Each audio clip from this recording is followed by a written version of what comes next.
चलतु आज आम सुजी उपमा बनइबा। सुजी उपमा हेल्दी आउ मॉर्निंग ब्रेकफास्ट पाई बहुत कम समय निए। चलतु एबे आम स्टार्ट करिबा।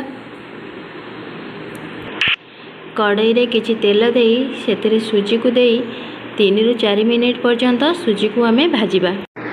सुजी आमर तळु लागी जाई थाए सेथिपाई मीडियम फ्लेम रे ही सुजी को आम भाजिबा। हाफ चामच लूण आम एथिरे देई दबा। देखंतु सुजी आमर ऑलरेडी ब्राउन पड़ी गलानी। एबे आमे सुजी को गोटे प्लेट रे काढी नबा। एबे आमे कढ़ाई रे तेल गरम करी सेतिरे हाफ चामच जीरा पकेई दबा। जीरा फुटी गला पर सेतिरे आमे पियाज को ऐड करिबा। एबे आमे एथिरे देई दबा कैप्सिकम को किछि समय भाजिबा। उपमारे भूसंग पत्रर फ्लेवरटा बहुत ही भल आसे सेतिरे भूसंग पत्र ऐड करिबा। चिना बादाम पकई किछि समय आमे भाजिबा।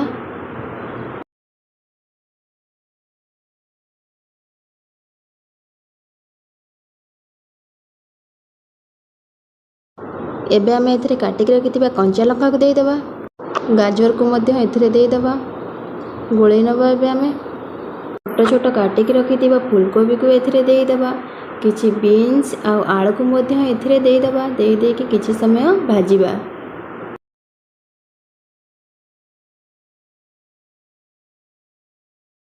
स्वाद अनुसार लूण आ हळदी को एथिरे देई देई गोळेई नै किछि समय ढांकुड़ी बंद करि नबा।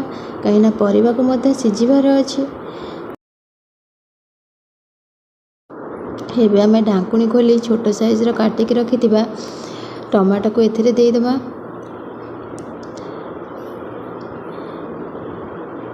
एबे आमे किछि समय पई आउ थोरे घोरेई नबा जे कि परिबा हमर भल से सिझिनी।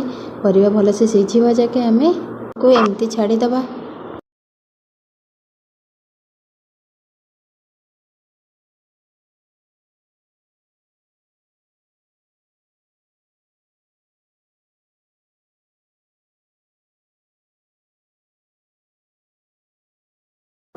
देखंतु परिबा हमर भल से सिझि जाइछि। एबे काजू किशमिश को एथिरे देई देई किछि समय गोळेई नबा।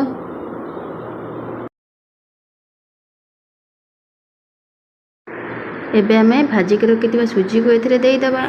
सुजी को भी परिबा संगरे मिसिबार अछि तेणु आमे भल से गोळेई नबा। भल से परिबा संगरे आमे सुजी को मिसेइबा।